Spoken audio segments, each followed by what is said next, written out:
नमस्कार दोस्तों। कहते हैं जब आपको सफलता नहीं मिलती तो कई बार आप कुछ ऐसे डिसीजन ले लेते हो कि वो आपकी लाइफ को बदल देते हैं। कई बार आप गलत कदम उठा लेते हो, कई बार आप किसी की बातों में आ जाते हो और कई बार आप कहीं चले जाते हो। और आज की सच्ची घटना जो निकल के आ रही है ये आपको चौंका देगी कि आखिरकार एक इंसान जिसको सफलता नहीं मिली और जब परिवार ने उसको दूर किया तो परिवार के एक दूसरे सदस्य ने उसका इतना फ़ायदा उठाया कि आप सोच कर भी मजबूर हो जाओगे कि आखिरकार परिवार का एक सदस्य अपने घर की एक बेटी के साथ ऐसा कर सकता है। शुरुआत करते हैं आज की सच्ची घटना की। आपको बता दिया जाए, आज से एक सीरीज शुरू कर रहे हैं हम। रात 9 बजे आपको अब हर रोज एक सच्ची घटना देखने को मिलेगी जो कि आपको हिला देगी, चौंका देगी। सबसे पहले बताते हैं आपको, ये घटना निकल के आ रही है बिहार के बेगूसराय के पास एक थाना क्षेत्र है जिसका नाम कहा जाता है कि साहिब सिंह कमल थाना क्षेत्र पड़ता है। 7 दिसंबर की रात थी। कहा जा रहा था कि एक फंक्शन था। उस फंक्शन में जिस परिवार की अब हम बात करने वाले हैं उस परिवार के सदस्य जाने वाले थे। एक शादी के फंक्शन में जाने से पहले जो रतन सिंह का परिवार था उसमें कहा जा रहा है कि 2 बेटियां थी और 1 बेटा था। बेटा भी इस दुनिया में नहीं था पर 2 बेटियां उस घर में उनके साथ रहती थी। और जो रतन सिंह का परिवार था उनकी वाइफ, जिनका नाम कहा जा रहा है कि रंजू देवी था, रंजू देवी अपनी बेटियों से कहती हैं फंक्शन में चलना है, चलो तैयार हो जाओ। और इसी बात को सुनकर उस परिवार की जो दोनों बेटियां थी उसमें से एक जो बड़ी बेटी थी वो कहती है मुझे नहीं जाना, मेरा मन नहीं है, आप लोग जाओ, मैं सोऊंगी। पर इसी बात को लेकर कहा जा रहा है कि फिर रंजू देवी अपनी बड़ी बेटी को कुछ नहीं बोलती है, वो छोटी बेटी को लेती है और अपनी देवरानी के साथ उस शादी के लिए निकल जाती है। और जब वो वहाँ फंक्शन में पहुँचती है उसके पीछे पीछे पूरा परिवार पहुँच जाता है, पर वो बड़ी बेटी उस घर की नहीं जाती है, वो घर पे ही रहती है। और परिवार उसको बोल के जाता है कि तुम कहीं जाना मत, तुम घर पे ही रहना। पर अकेली बेटी घर पर क्या परिवार का दूसरा शख्स फ़ायदा उठाएगा या फिर कोई अननोन शख्स फ़ायदा उठाएगा? सबसे बड़ा सवाल ये उठता है। पर यहाँ पर जिसने फ़ायदा उठाया वो इनका अपना ही निकला। क्यों? क्योंकि कहा जा रहा है कि रंजू देवी जब अपनी छोटी बेटी को लेकर देवरानी के साथ उस शादी के फंक्शन में जाती है और जब वो देर रात को वापस लौटते हैं तो उनको उस घर में अपनी बड़ी बेटी दिखाई नहीं देती। अब ये बात देखने के बाद वो पूरे मोहल्ले में ढूंढते हैं अपनी बड़ी बेटी को, पूरा घर छान डालते हैं और उसके बाद गांव के लोगों को इकट्ठा करके पूरे गांव में वो लोग तलाश करने शुरू कर देते हैं। नहीं मिलती वो बेटी, रात बीत जाती है, सुबह आता है 8 दिसंबर।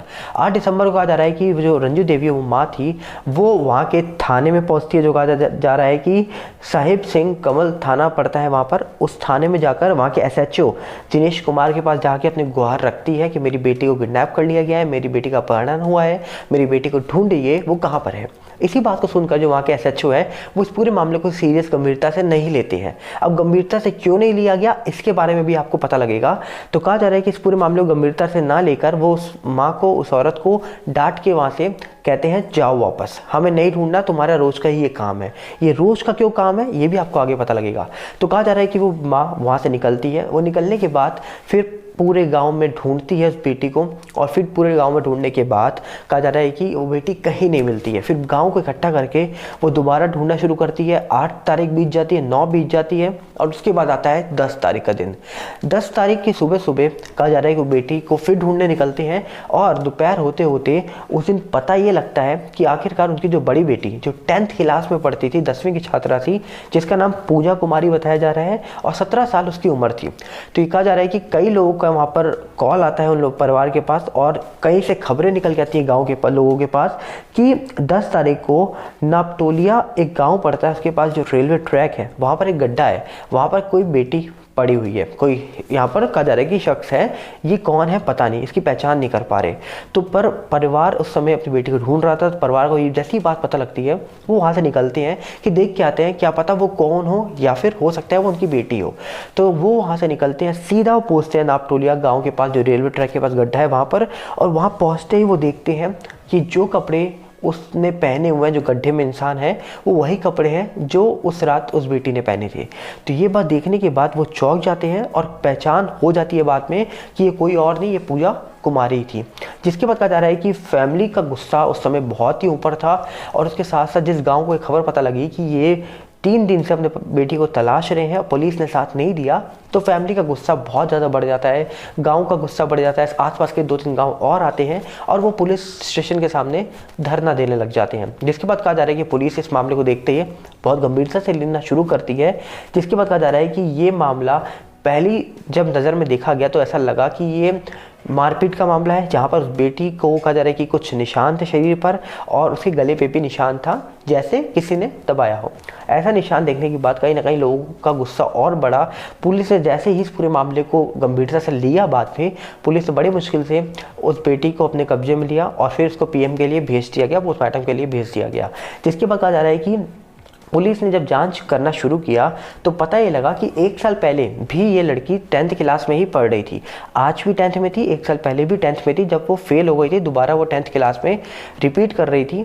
जिसके बाद कहा जा रहा है कि पुलिस को एक बात और पता लगी कि 1.5 साल पहले ही इनके एक परिवार का जो छोटा लड़का था, जो भाई था इनका बेटी का, वो नहरिया में अपने दोस्तों के साथ नहाने जाता है और वहाँ पर डूब जाता है। जिसके बाद इस परिवार में सिर्फ 2 बेटियां ही रह गई थी। एक का नाम था पूजा कुमारी, दूसरी छोटी बेटी थी।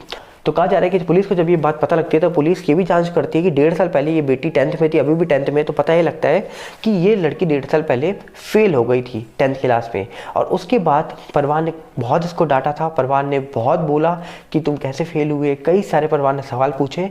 जिसके बाद ये बेटी एक कोने में जाके रो रही थी और उसी का फ़ायदा उठाया इसी परिवार के एक शख्स जिसका नाम बहादुर शाह है। कहा जा रहा है कि बहादुर शाह रिश्ते में बेटी का चाचा लगता था और उस समय कहा जा रहा है कि जब बेटी प्रॉब्लम में थी, जब बेटी रो रही थी, जब बेटी को लगा कि मुझे सफलता नहीं मिली है, तब इस चाचा ने, इस बहादुर शाह ने इसका फ़ायदा उठाया और फ़ायदा इस तरीके से उठाया कि बेटी को सहलाया बुसलाया और यहाँ तक कि बेटी को सहारा दिया कि मैं ही तुम्हारा अपना हूँ, बाकी तुम्हारा परिवार में कोई अपना नहीं है, कोई बात नहीं, कुछ भी नहीं होता, फेल हो गए दोबारा पास हो जाओगे।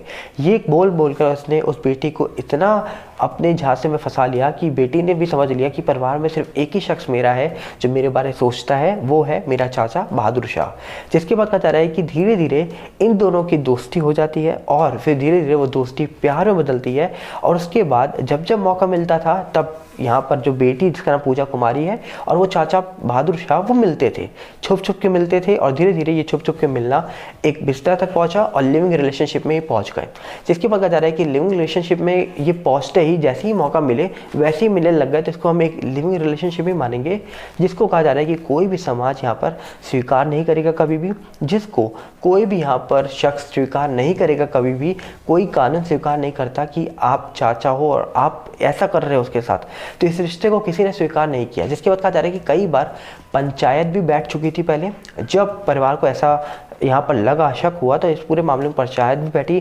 पंचायत ने उस चाचा बहादुर शाह को भी कई बार बोला दूर रहो और उस बेटी को भी कई बार बोला, पर ये दोनों दूर नहीं रहे, ये दोनों इस चीज़ों से बाज नहीं आए। जिसके बाद इसीलिए कहा जा रहा है कि जिस 7 दिसंबर की रात को वो बेटी वहाँ घर से भागी थी या घर से कहा जा रहा है कि खो गई थी, तो 8 तारीख को जब माँ, जो जिसका नाम कहा जा रहा था कि इसमें सामने निकल के आ रहा था रंजू देवी, वो पुलिस स्टेशन जाती है तो एचओ उसको कहते हैं कि तुम घर जाओ, डांट को उसको भगा देते हैं कि ये तुम्हारा रोज़ रोज़ का मामला है। इसीलिए क्योंकि हर पंचायत में पुलिस भी वहाँ मौजूद होती थी, पुलिस ने भी कई बार समझाया कि तुम्हारा रिश्ता जायज़ नहीं है, दूर रहो।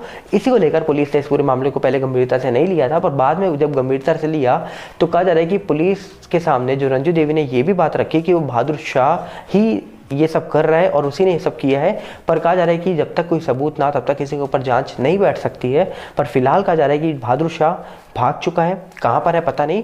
और दूसरी तरफ इस बेटे की पीएम रिपोर्ट अब आ चुकी होगी और उसमें क्या निकलेगा ये तो वक्त बताएगा। पर कहीं ना कहीं कहा जा रहा है कि इस पूरे मामले को जब गंभीरता से लिया गया तो सवाल कई सारे खड़े हुए, कई सारी चीज़ें पता लगी कि आखिरकार क्या उस बेटी का रिलेशन अपने चाचा के साथ था। अगर वो चाचा का रिलेशन था तो ये बेटी के साथ किसने किया, क्यों बेटी को ख़त्म किया गया, क्यों बेटी को उस गड्ढे में फेंका गया। और बेटी के साथ करीब 96 घंटे के बाद उस बेटी की तलाश करने के बाद वो बेटी बरामद होती है और कहीं ना कहीं उसके साथ कब से ये सब चल रहा होगा, कब से ये सब किया गया होगा, ये बहुत बड़ा सवाल उठाता है।